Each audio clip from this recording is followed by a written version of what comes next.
That's going to happen. We are now live. I'm going to admit the Great. first So person just so they're ready to go. we're live. Yes. Okay. All right. Good evening, everyone. This is the statewide public hearing for the Howard County delegation. It's 7 p.m. on Wednesday, January 28th.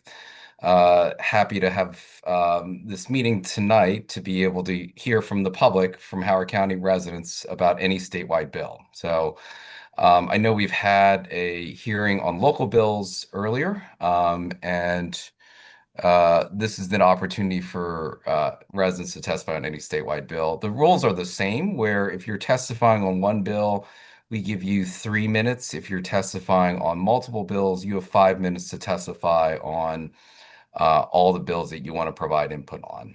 I think that's just kind of the general ground rules for this session. I don't know if our House Co-Chair Delegate Ziegler has anything else to add before we jump in. I do not. Welcome, everyone. Thank you so much for joining us, and let's get started. All right, sounds good. So we're going to start with Ms. Allison Nichols, and she is with the Howard County Women's Giving Circle, and testifying about a bill on restocking menstrual hygiene products. So I will probably just read the name and then let the witnesses be able to kind of introduce any affiliation or any, specifically what bill they're interested in, because they may be testifying on multiple bills and such. And so we have Allison Nichols first. On deck is Jamie Frazier, who's next.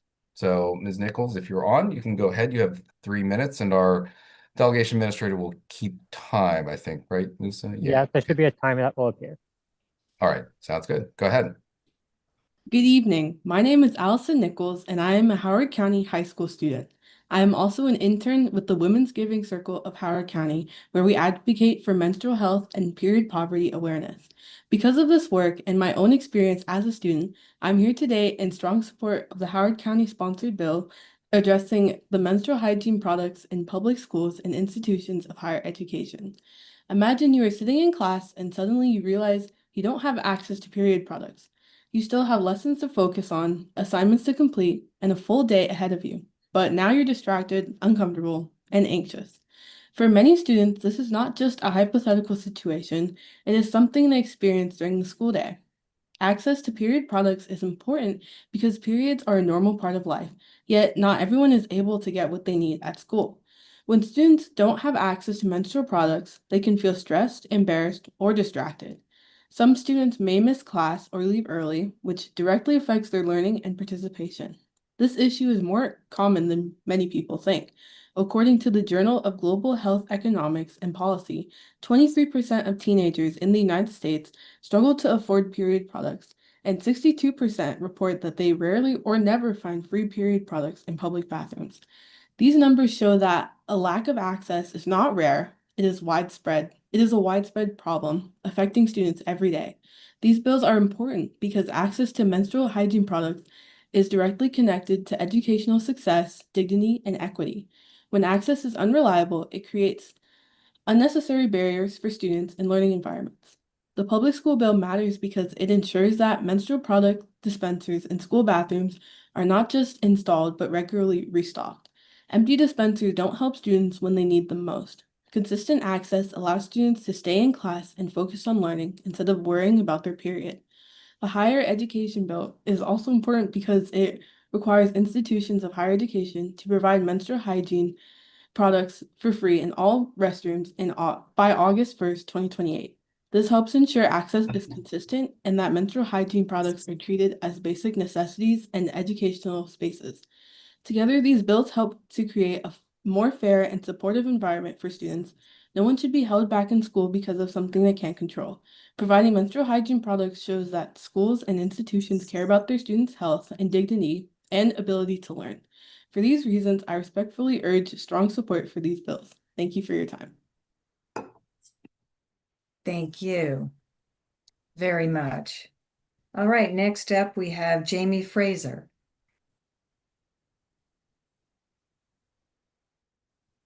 Hello, my name is Jamie Frazier. I am one of the proud co-chairs of Howard EcoWorks. EcoWorks engages and educates the community about environmental sustainability and restoration while creating pathways to green jobs through our workforce development programs. We're excited to have marked over 1 year at Holly Hills, the 16-acre farm that we acquired in Glenwood, Maryland, with the support of Howard County and the state of Maryland. Thank you for your support. Holly Hills is on its way to serving as our new centralized headquarters, a regional green jobs training center and a hub for biodiversity and conservation. We have already planted nearly 300 trees at the property and engaged and educated over 500 community members and green job trainees at the property. During the past year, we've led multiple planning efforts to support the full operations. We've completed a master plan for the property, which was attached to our application, engaged an architectural firm and multiple engineers to design improvements to the existing barns and house, which will serve as office space in the future. And we've solicited multiple contractor bids to confidently inform capital improvement costs. And I cannot scroll to the next part of my testimony. So we're seeking $500,000. I know what it says. I'll go off. So the master plan, the contractor bids came in. We are going to need $1.5 million to complete the master plan work. And we have secured loans to finance that. But we're looking for a grant because we are a nonprofit and we would like to continue doing the nonprofit work, and we were looking for support, continued support to make these improvements, which will be done in 2026. So we're looking for a $500,000 grant because this work is going to be spent this year, and we're looking for further support to help pay that back. We have a grand vision for Holly Hills to serve as the center of conservation, restoration, and green jobs training. Howard EcoWorks will use the investment to augment our continued work in urban and underserved communities in the Baltimore region while we're connecting individuals and communities to our training programs and services. Holly Hills will serve as a model for the best management practices in land, energy, and water management for the public while educating and training the next generation of environmental leaders. We thank you and appreciate your support in the past and would very much appreciate your support in this fundamental year for our growth and this massive investment and undertaking so we can continue serving the community going forward. Thank you so much, Mr. Fraser. Delegate Wu and I had a lot of fun digging out invasive species on Martin Luther King Day at your place. So it was good. That is wonderful to hear, and I would like to make sure that any other members of the delegation who haven't been to Holly Hills, we would love to bring you there. You can see that it is an amazing place and will be an amazing place in the future, but it definitely needs the investment we're putting in, and we very much hope we will have your support on that. Thank you so much. Next up is Bill Evans, followed by Christine Barton.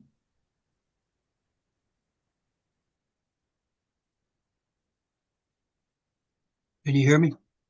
Yes. Can you hear me? Okay. Hi. My name is Bill Evans. I'm the treasurer for the Oak Ridge Heritage Society. And our mission in that society is to prepare care for the Oak Ridge Heritage Society's headquarters, which is the Brumball House. We raise money to continue operations, build membership, and share Oak Ridge heritage history through events and to maintain a museum for public viewing. Tell you a little bit about our history. A committee was formed to write a booklet, Oak Ridge, a Bicentennial Journey, in June of 1976. This work inspired the Oak Ridge Heritage Society to form. In 1982, we rented a space on Main Street. And then in 1986, we teamed with the Rotary Club and we bought the Brumball House when our beloved Dr. Brumball passed away.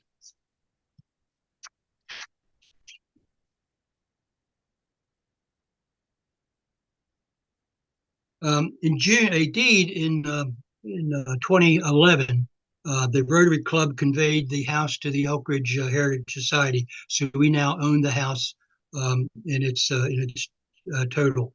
And it has no mortgage. It's free of any loans or anything like that.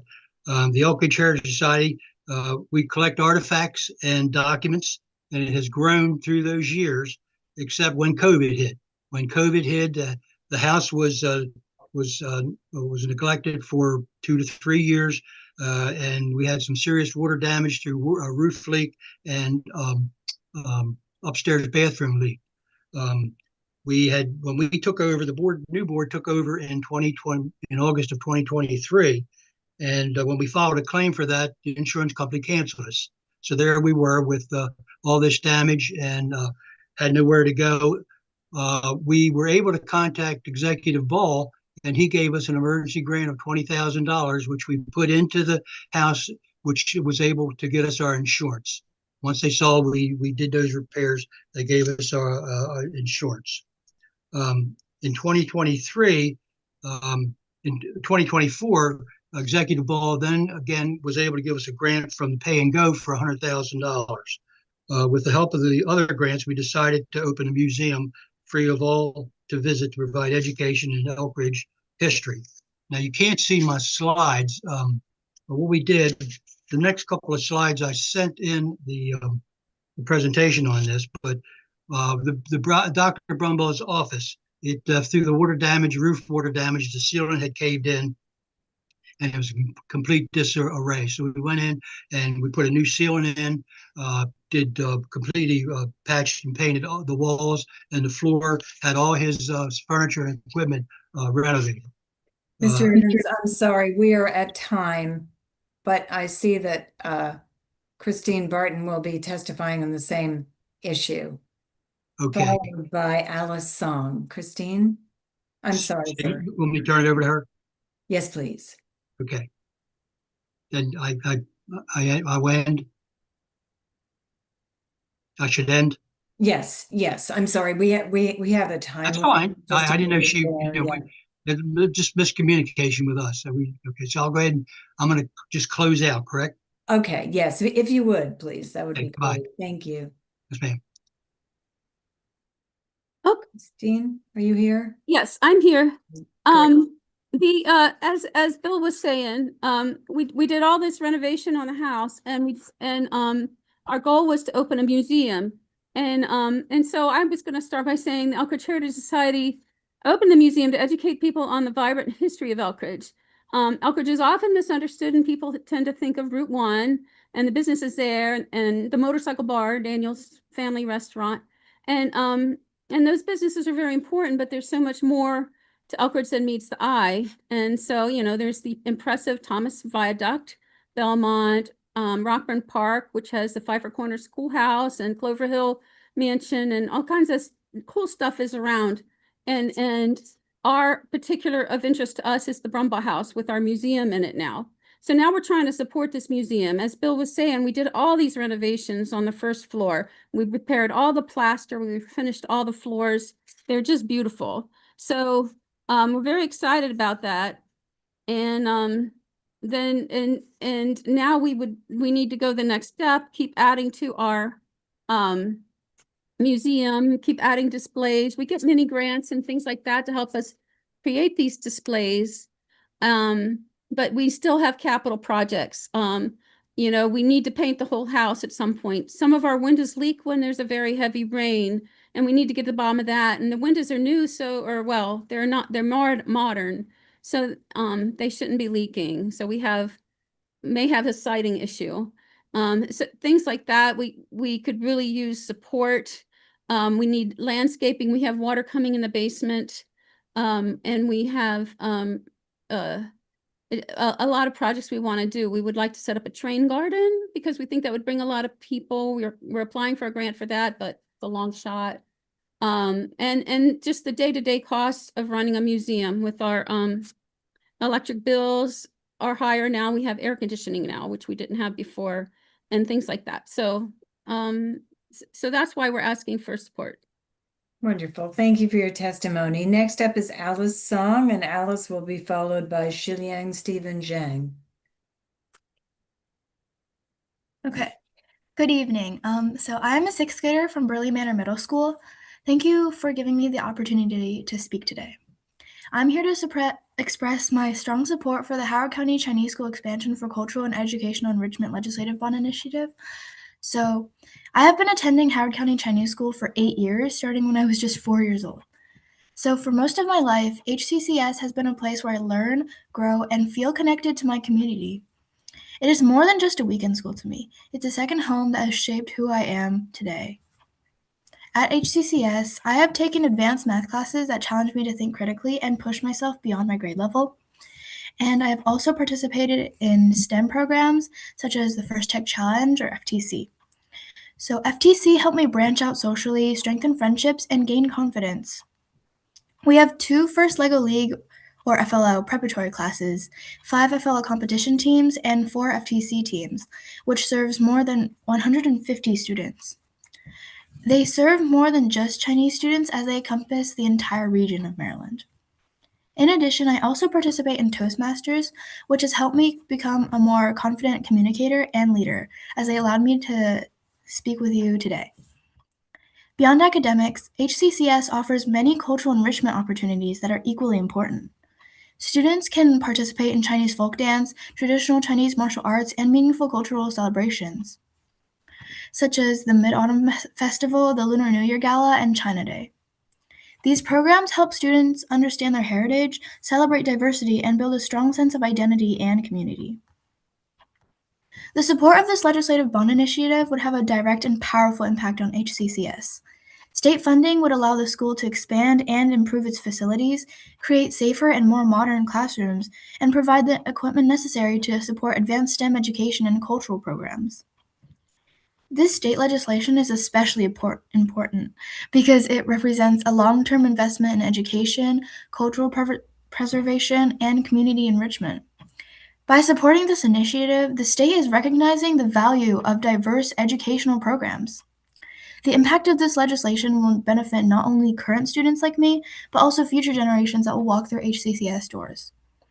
I respectfully urge the state delegates to vote in favor of the Howard County Chinese School.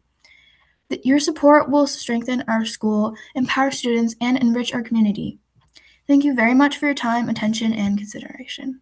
Thank you. Great job. You've clearly gone beyond your grade level. Stephen Zhang, who will be followed by Yan Sui.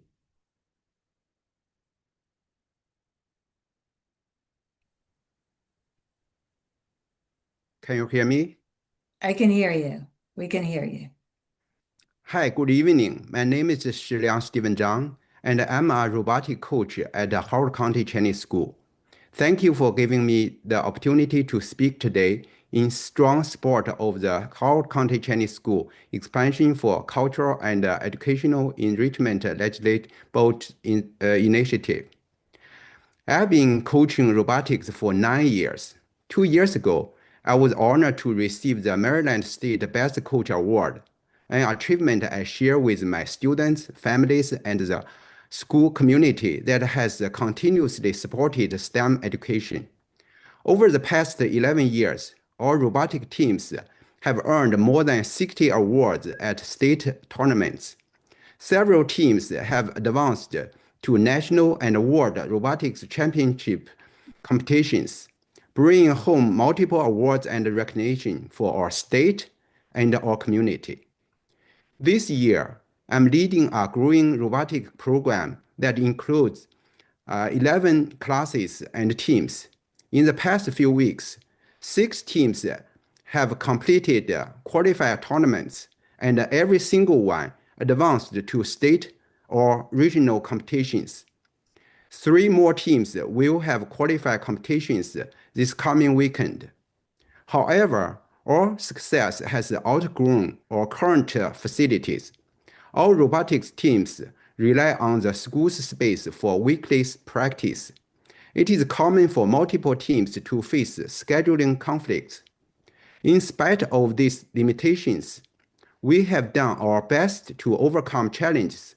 We have organized multiple scrimmages, invited not only our own teams, but also local community teams made up of students from diverse racial and cultural backgrounds. These events promote collaborations, inclusion, and hands-on STEM learning, but our ability to expand these opportunities is limited by space. Support from this legislative bond initiative would allow us to expand our facilities, create dedicated robotics and STEM spaces, and better serve the growing number of students. This investment is not just in a building. It is an investment in future engineers, innovators, and leaders, and in a community that value education, diversity, and collaboration. I respectfully urge you to support the Howard County Chinese School Expansion for Cultural and Educational Enrichment Legislation Bond Initiative. Thank you very much for your time, consideration, and commitment to education. Thank you very much. Next up is Yan Sui, followed by Maya Klassen.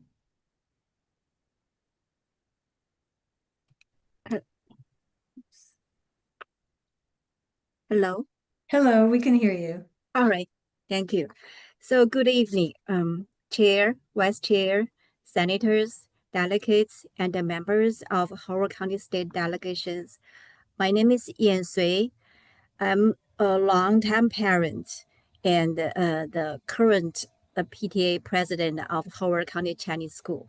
So I'm testifying here today to support Howard County Chinese School expansions for cultural and educational enrichment LBI.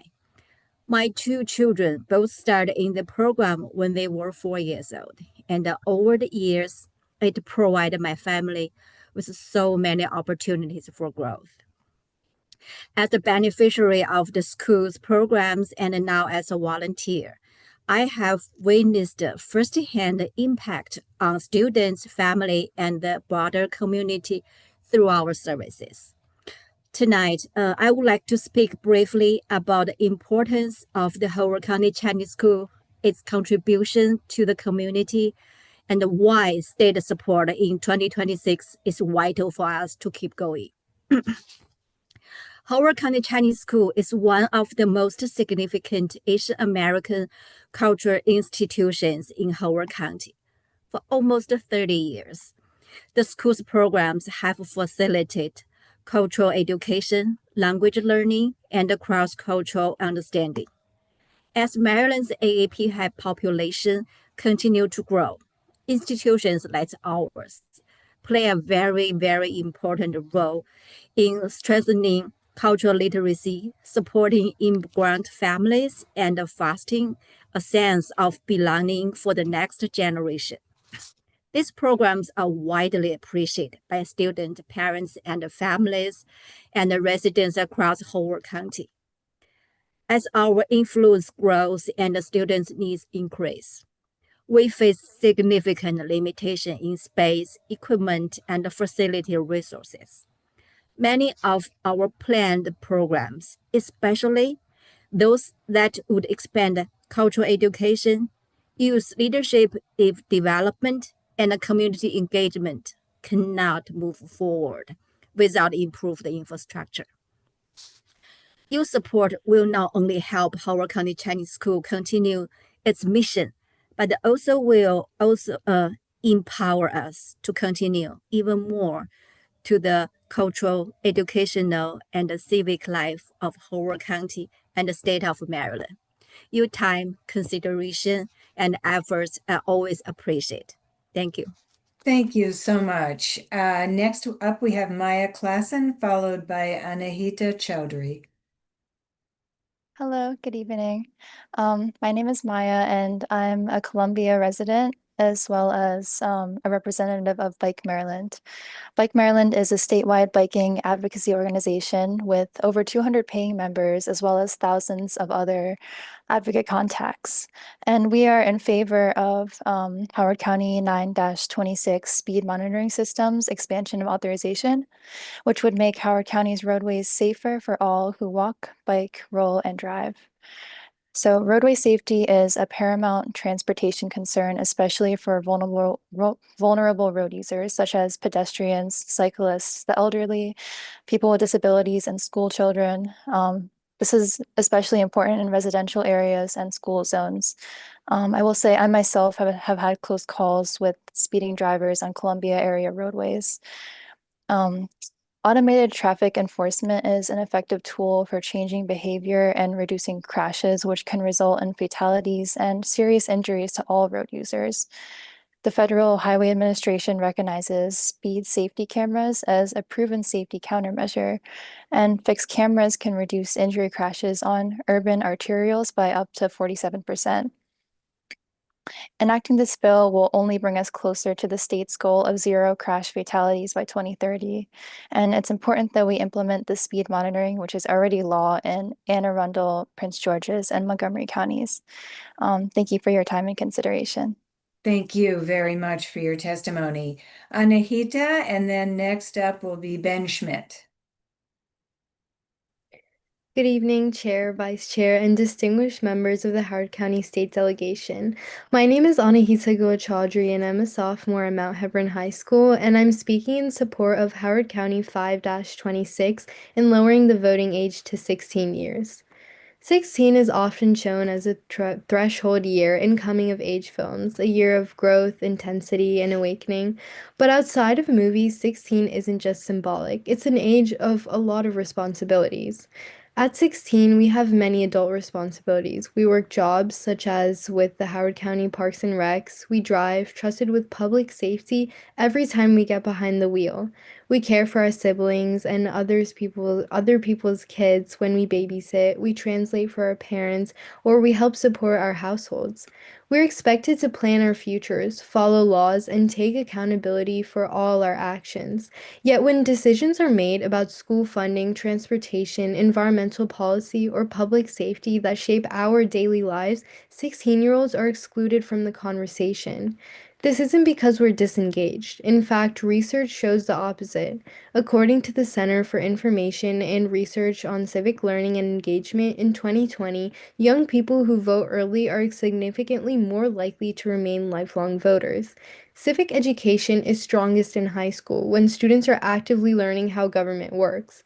Giving students the right to vote during this window strengthens democracy by connecting education to real participation. Local governments in Maryland, such as in College Park, have lowered the voting age to 16, and this has led to more thoughtful youth turnout without negative impacts on election integrity. When young people are trusted, they rise to that trust. Allowing 16-year-olds to vote is not about lowering the bar, it's about acknowledging our reality. If we're old enough to contribute to the system, to follow its rules, and to live with its consequences, we deserve a voice in shaping it. 16 can be a meaningful entry point into civic life, a moment where idealism meets responsibility and where young people can learn that our voices matter, not in theory but in practice. By supporting this policy, our county can lead by example and invest in a more engaged, representative, and resilient democracy. Thank you for your time, leadership, and continued service to the residents of Howard County and the state of Maryland. Thank you very much. Ben Schmidt, followed by Ruth Alice White. Hello, members of the delegation. Thank you for the opportunity to testify on HO Code 5-26, 7-26, and 11-26. I'm Benjamin Schmidt, President of the Howard County Education Association. We offer support with amendments. Educators believe students deserve a meaningful voice in decisions that shape their schools and their futures, and that our school communities should be places where every student and educator feels seen, included, and able to fully participate. We appreciate the intent behind 5-26, which would lower the voting age for Howard County Board of Education elections to 16 and submit that change to voters in 2026, and 7-26, which would expand the voting rights of the student member of the board to budgetary matters. At the same time, we want to ensure these changes strengthen governance and avoid unintended consequences. First, we support expanding the student members' voting authority, especially on budget matters, because students are directly affected by those decisions. However, granting full voting power could create the risk of a 4-4 deadlock on an 8-member board. To prevent stalemates and ensure stable decision-making, we recommend adding an additional at-large board member. We also support allowing 16 to 17-year-old students to vote for school board members. But if the 5-26 and 7-26 move forward together, students could effectively have influence both through 1, voting their own student member, and 2, voting in the general board election. Technically, both of these bills conflict with one another. If 16 to 17-year-old students are allowed to vote for Board of Ed members, it seems a bit antithetical to have a student member. If the student member is kept and 16 to 17-year-old students can vote in general for the board, there would need to be another consideration. To address this fairly and maintain balanced representation, we recommend a delegation consider adding 2 at-large seats, one to offset the student member and another to serve as a clear tiebreaker. Finally, these are significant structural questions. We respectfully suggest establishing a task force, including students, educators, board members, and community representatives to study implementation details and recommend the cleanest governance model before changes take effect. Turning to HOCO 11-26, we support the intent of the bill and agree with supporters that inclusion and belonging matter, and that students and educators should be able to observe important religious and cultural holidays with their families and communities. Recognizing holidays such as Diwali, Eid, Lunar New Year, Rosh Hashanah, Yom Kippur, and Juneteenth sends an important message that every community in Howard County is seen and valued. At the same time, it's important to be clear about how this bill would operate in practice. As supporters have noted, these are already days when schools are closed for students. Currently, however, some of these dates function as paid professional work days, meaning educators and staff either telework or work from their assigned work sites without students. What supporters of this bill may be surprised to realize is that 10-month educators and many school-based employees do not receive paid holidays. Educators are paid only for the days worked. If a paid workday is converted into a day when school is closed and staff are not working, that can effectively turn a paid day into an unpaid day unless the calendar is extended to make up the time. That time then it has to be added somewhere, often by lengthening the school year, even further, or reducing spring break, both of which carry very real impacts for staff, students, and families. What is often overlooked concerning school calendars are all the factors that must be considered. Maryland law requires 180 student days in the calendar in combination with hours of seat time per level. For elementary and middle school students, the hours are 1,080, and with high school, 1,170. Just those 2 requirements are difficult enough. Then state-mandated holidays need to be accounted for, along with other possible holidays the school system has historically had on the calendar. Finally, the number of working days in each bargaining unit needs to be included. Each year, we must look at making up days from weather-related closings, just like now, and the need for a consistent start date for summer school. School system leadership, the calendar committee, and the Board of Education already have enough difficulty now with the calendar. There really isn't a solution that pleases everyone. For these reasons, we respectfully request an amendment that would still recognize these holidays in statute, but preserve the board and superintendent's flexibility to designate them as professional workdays with liberal leave, rather than mandating closure in a way that could reduce pay or extend the school year and shorten educator summer break or student summer break.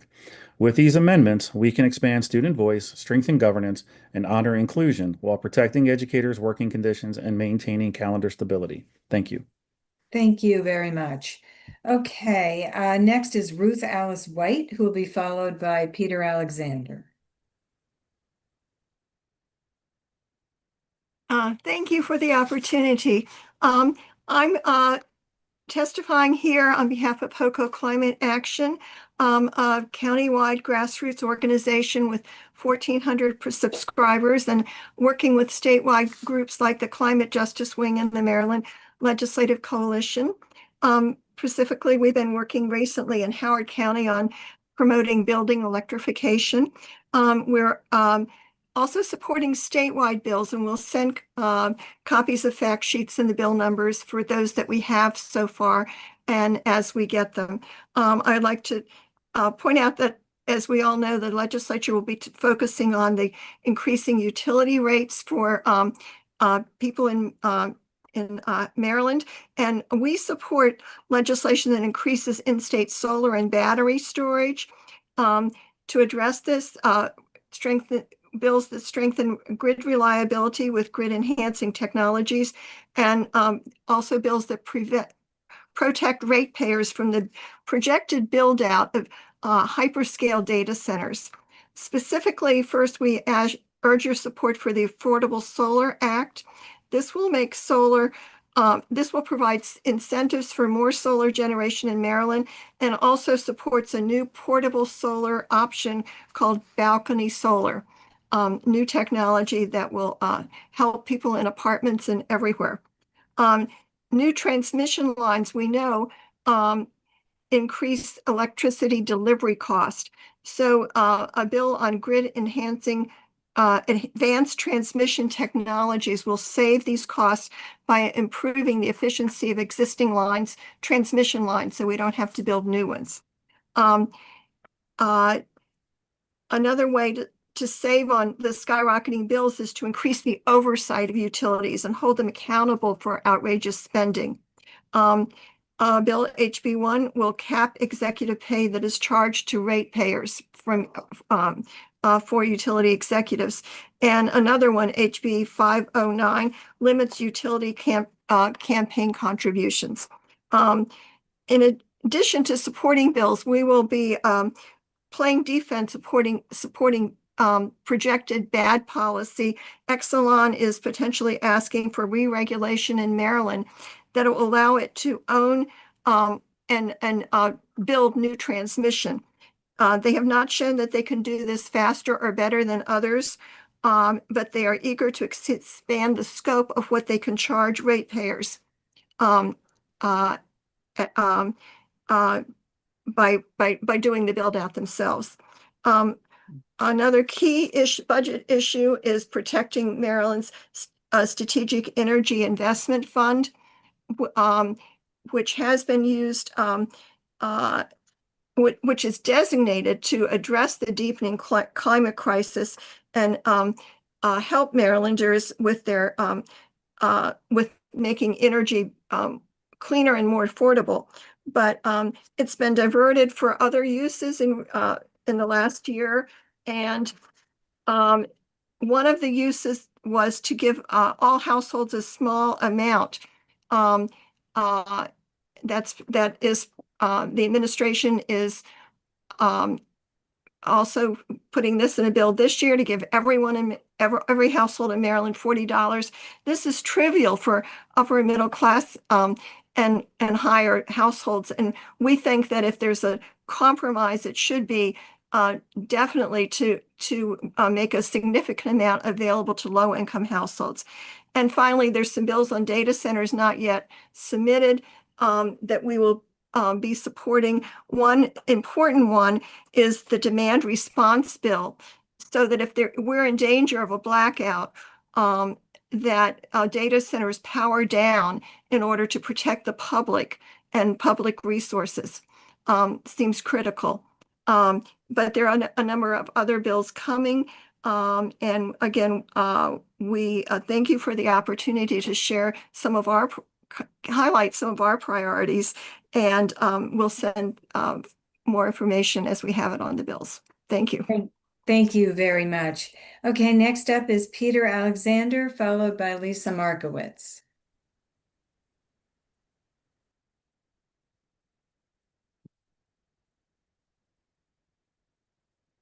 You're on mute, Mr. Alexander. Thanks. Sorry. Thanks for the opportunity to speak just for a couple minutes about safeguarding the SEEF funds. Ruth Alice has already kind of laid out part of the discussion here. As you all know, that fund is intended to be spent on clean energy initiatives and helping low-income Marylanders with their energy payments. It was rated last year, and it's in the governor's budget to take another $292 million for general fund activities. We really would like to preserve that. We're also asking that at least $365 million from the SEEF be used to or applied to climate and energy programs. And we're suggesting an $88 million expenditure for low-income home energy efficiency programs, $5 million for an induction stove pilot program, 20 million for electric school buses, and 50 million for residential and community canopy solar. That's only a total of 163 million of the 365 that we're asking for. Ultimately, this will help reduce electricity bills and create long-term savings for low-income families. It will help drive market transformation by building a pathway for things like heat pumps, heat pump hot water heaters, induction stoves. It will ultimately reduce electricity demand and support climate-friendly energy. It will make homes healthier and should increase clean energy generation to help improve Maryland's air quality. That's all I have to say about it. We would really like to see SEEF funds used for SEEF related projects and not be diverted to other issues that the state needs. And we understand that there's a budget crisis. Thanks for your time. Thank you very much. Appreciate it. Lisa Markowitz, followed by Christy Moma. Hi there. Good Hi. evening, Howard County Delegation. Lisa Markowitz for the People's Voice in Columbia. Testimony on House Bill 239/Senate Bill 36. Over the past 2 years, Governor Moore's housing bills have made substantive changes to zoning laws with the goal of providing more affordable housing. Those bills before now have included some local control in the areas of parking and infrastructure, giving some safety nets for local expertise to guard their constituents' safety and environmental concerns and community needs. These bills do not do that. They are far too generalized and leave out some important things that even thwart their stated goal. Owner occupancy is not required on one of the 2 or 3 units, what used to be 1-unit lots. These are subdivision allowances that will increase property values, and thus sales prices will not be made more affordable. Thus, the least we can do here in the actual name of affordability is to make future rents of these new units more affordable. If owner occupancy is not required to build and rent subdivided added units, then investors will be too incentivized to buy up single homes, create 3 out of them, and rents will not be affordable, nowhere near as low as an owner renting. Smarter growth and affordable advocacy groups have come together to request this same thing in Howard County's local ADU accessory dwelling unit bill, CB3, which currently contains such provision. Having no exemptions for some local control of infrastructure issues to allow for planning needs and having no owner occupancy requirements makes this bill rather extreme. So much so that we might see quite an exodus from the state of those who want to live in a single family home. We would be able to implement actual affordable housing measures instead of this investment boom that will solely benefit one moneyed sector of our community. We can and must do better to, yes, provide more affordable housing, but to allow planning and actual more affordable rents within these proposed required zoning changes. Thank you. Thank you very much. Christy Moma will be followed by Isha Ande.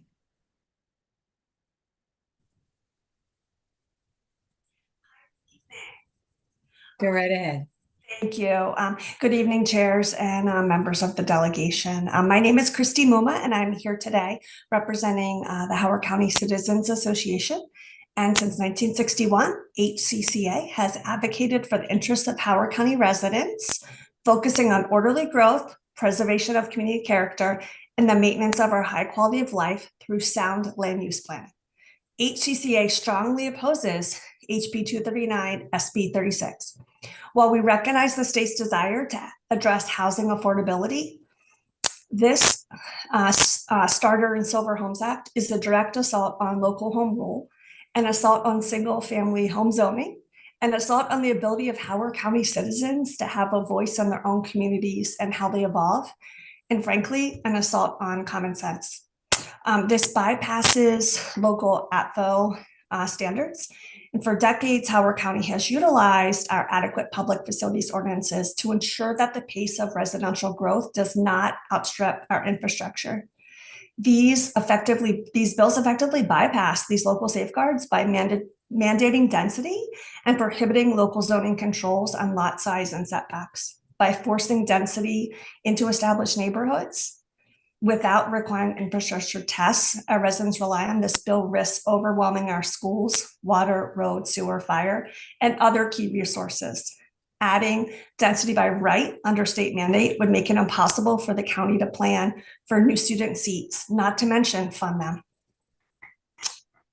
This zoning is not merely a technicality, it's a community pact, and HCCA believes that land use decisions should be made closest to the people they affect. This legislation strips the Howard County Council and our Department of Planning and Zoning of their authority to manage lot coverage and design elements. Restrictions are needed for parking and infrastructure, and removing them is removing too much local control that borders on negligence for basic safety. We need to make sure we are not incentivizing investor speculation over home ownership. This bill creates a lucrative environment for outside investors and institutional speculators to strip away by stripping away lot size and setback requirements and not requiring owner occupancy. Instead of creating truly affordable starter homes, this bill will encourage the purchase and or demolition or full remodel of existing modest homes to replace them with high density multi-unit rentals. This is counterintuitive to what you are trying to create. There are also environmental impacts, and these are vital for stormwater management, tree canopy, forest preservation, watershed health, particularly in our planned service areas. Prohibiting local jurisdictions from enforcing these will lead to increased impervious surfaces, runoff, and complicates our efforts in Chesapeake Bay restoration goals. Not to mention protecting our local properties from flooding. And we already know we have this problem in Howard County.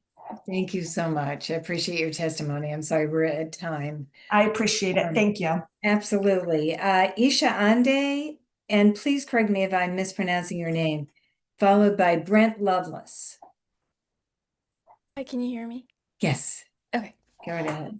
Good evening. My name is Isha Ande, and I'm a current high school senior and constituent from Legislative District 9B. I'm here today to speak in support of House Bills 457 and 541. After the initial passage of House Bill 205 in 2021, menstrual products were made available to the larger student population. The concept of the bill was great. Anytime I forgot to pack an extra pad or tampon, or anytime I needed an emergency product, I had access to one in the restroom closest to my classroom. Until I didn't. Oftentimes, when students want to take advantage of this service, we find empty dispensers and have to yet again resort to sneakily asking around for products, an embarrassment ritual that we know all too well. I speak in support of this bill tonight to ensure that a good-hearted bill doesn't go to waste. The passage of HB 457 ensures dispensers are always stocked up, meaning that students are always able to access products when needed. This means that students who can't afford products at home can head to the restroom first thing in the morning and grab one, dodging stigma and elaborate discussions. This means that students who find themselves in a pickle don't have to walk around with a sweatshirt tied around their waist, sitting uncomfortably in class, fearing humiliation. Together, you can ensure that all students in Maryland live a life of dignity. Secondly, I speak tonight in support of HB 541.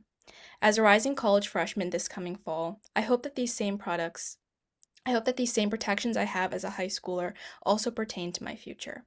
By ensuring that menstrual products are offered in institutions of higher learning, you're not only protecting the dignity of students just 1 or 2 years older than high school students, but also young adults who are supporting their families and building a career simultaneously. Paying for school adds heavy financial burdens to the lives of many young people, and the cost of menstrual products don't make their lives any easier. Through the passage of this bill, you can ensure that college students are able to build a future for themselves while also protecting and maintaining their dignity. Howard County State delegates, I implore you to consider these menstrual product access bills. The changes that these bills introduce have the potential to have an immense positive impact on our state, and you can be the reason that they are passed. Thank you for your time this evening. Thank you very much. Senator Hester, you have your hand up? Yes, I do. I just wanted to thank, sorry, I'm gonna go. I just want to thank Ms. An for her testimony tonight and ask her which school she goes to.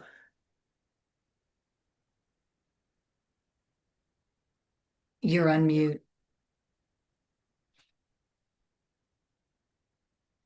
Musa, can you help Isha unmute? I just requested. Great, thank you. Mount Hebron. Great. Now Senator Hester is on mute. Oh dear. Okay. I just said thank you. Oh, good, good. Okay. Brent Lovelace, who will then be followed by Serena Lau. Go ahead, Mr. Lovelace. Good evening. My name is Brent Lovelace, and I am the current legislative chair of the PTA Council of Howard County. Our organization not only creates Howard County delegate positions, we also support national PTA and state PTA positions. Earlier, we gave testimony on countywide bills. Tonight, we thank the state delegation for giving us the opportunity to review statewide bills that can affect education. This event this evening covers a significant amount of legislation that has been filed after our monthly January meeting and before our February meeting to provide official feedback voted on by our PTA delegates. Please consider this issue in future scheduling to prevent disenfranchisement.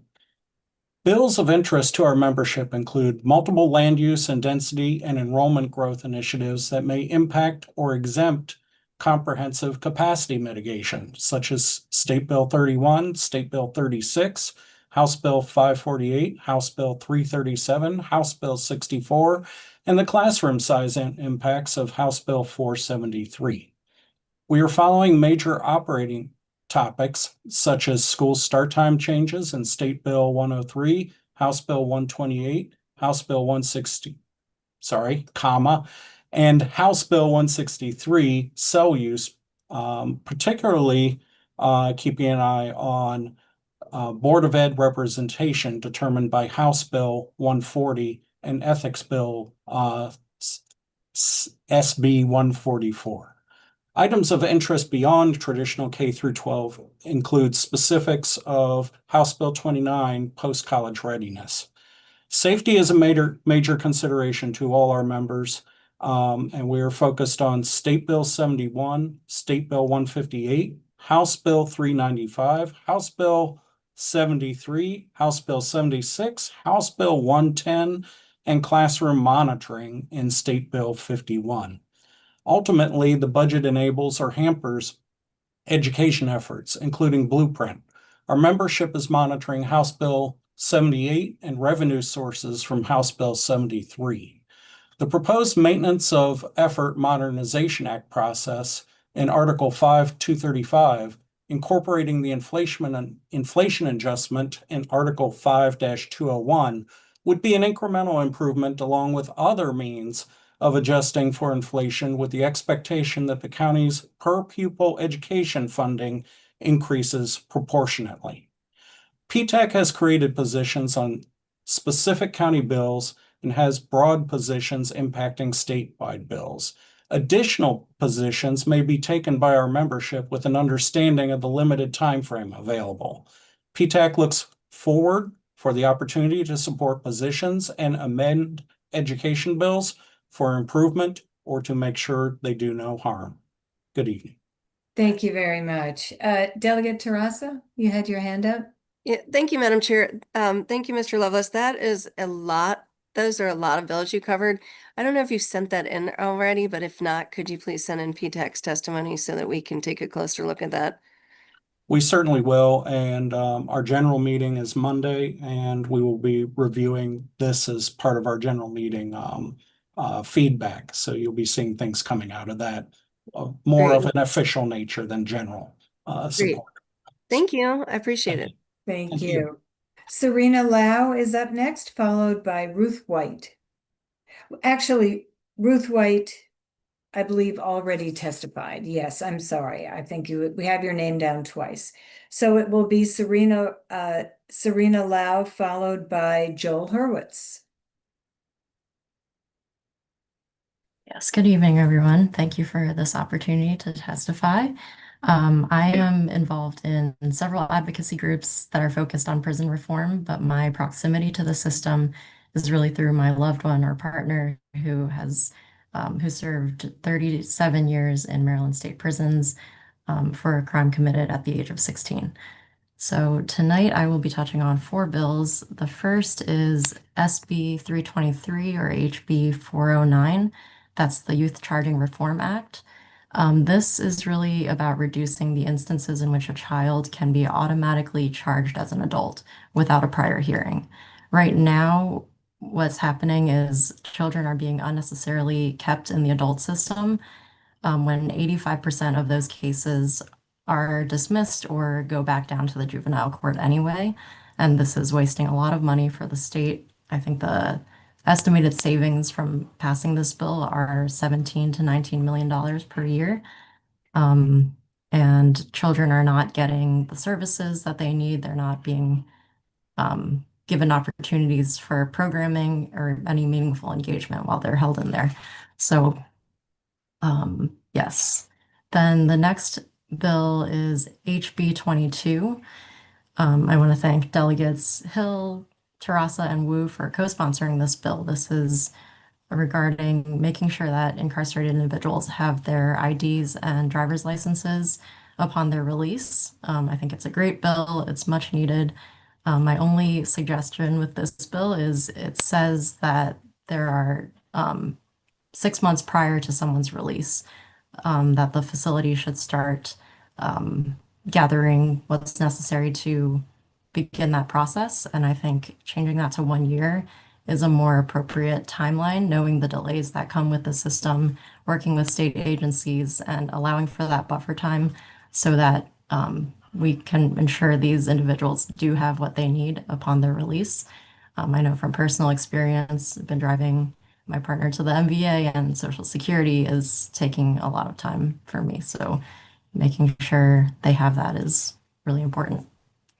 SB 162 is really a technical fix bill that would amend a bill that was passed in 2021 that said anyone who committed a crime under the age of 18 and served 20 years already would have the opportunity for a second look in front of a judge to look at their sentence. There was one line in that bill that said you'd only be eligible for that second look if you were sentenced before October 1st, 2021. And so last year, when the Second Look Act passed, which was tacked on to that original bill, it extended the age, but didn't have that sentencing date limitation.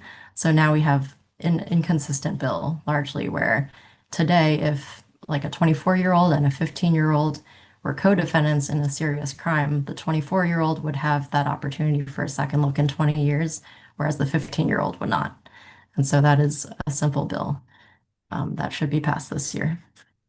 HB 16 is a parole bill. I'm actually testifying in opposition to that one in its current form. I know that advocates are speaking to the sponsor of that bill, but essentially this parole bill would get rid of hearing examiners, which in the Maryland Parole Commission, they heavily rely on these hearing examiners to carry out the administrative tasks for the office.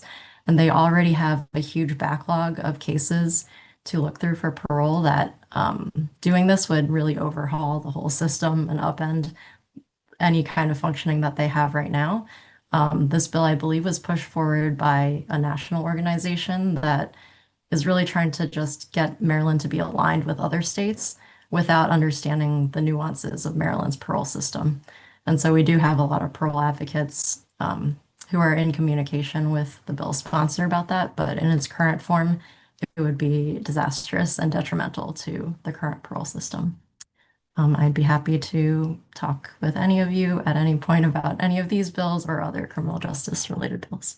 Thank you. Thank you very much. And our last guest tonight is Joel Hurwitz.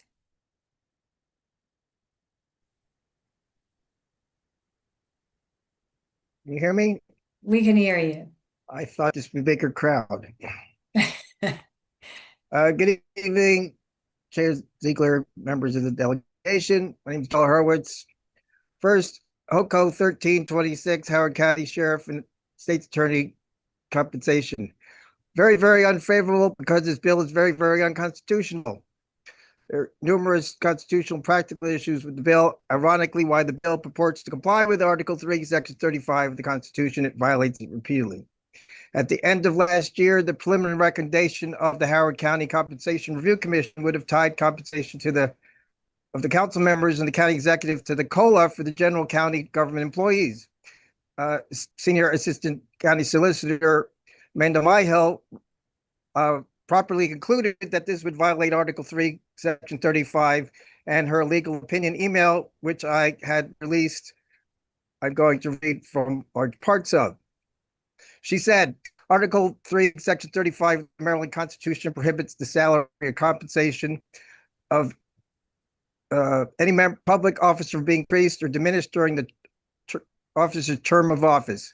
The Maryland Supreme Court held that this prohibition applies to county officials in a case called Pressman versus D'Alessandro from 1956 for Baltimore City.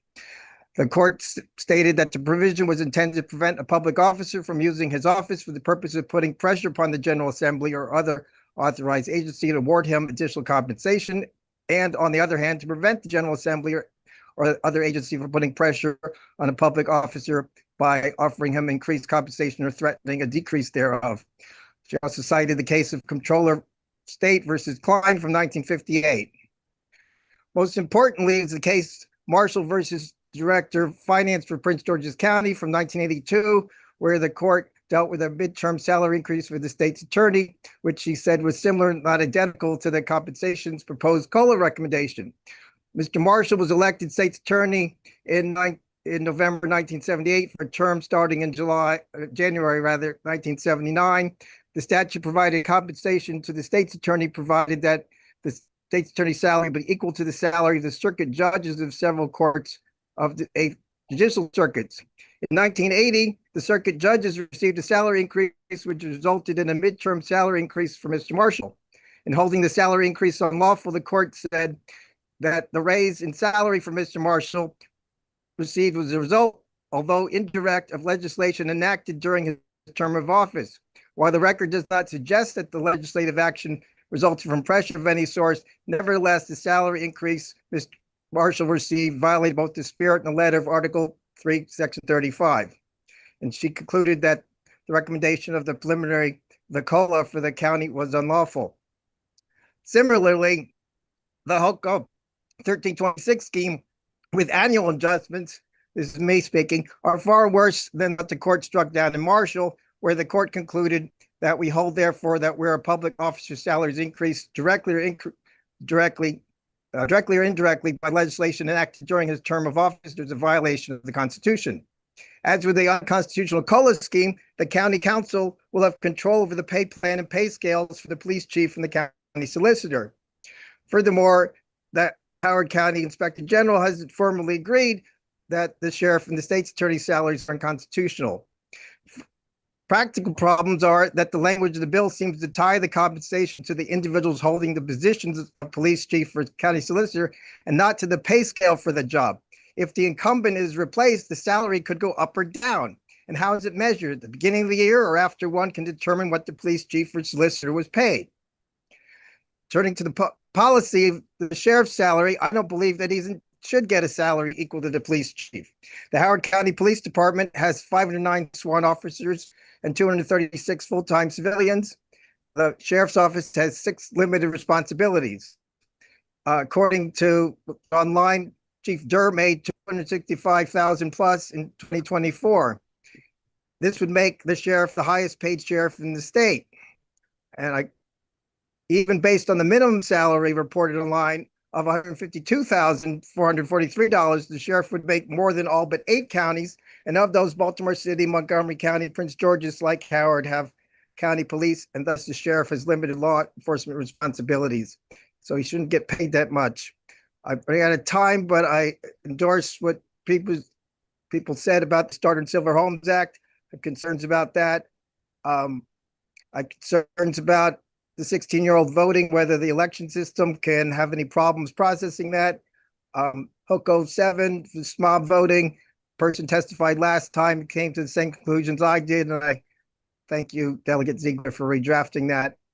And Mr. Hurwitz, I'm sorry, I do have to cut you off for the sake All right. of fairness, but thank you very much for your testimony. I very much appreciate it. I also very much appreciate everyone's testimony, and this concludes the local bill hearing. Good night, everyone. Please drive safely.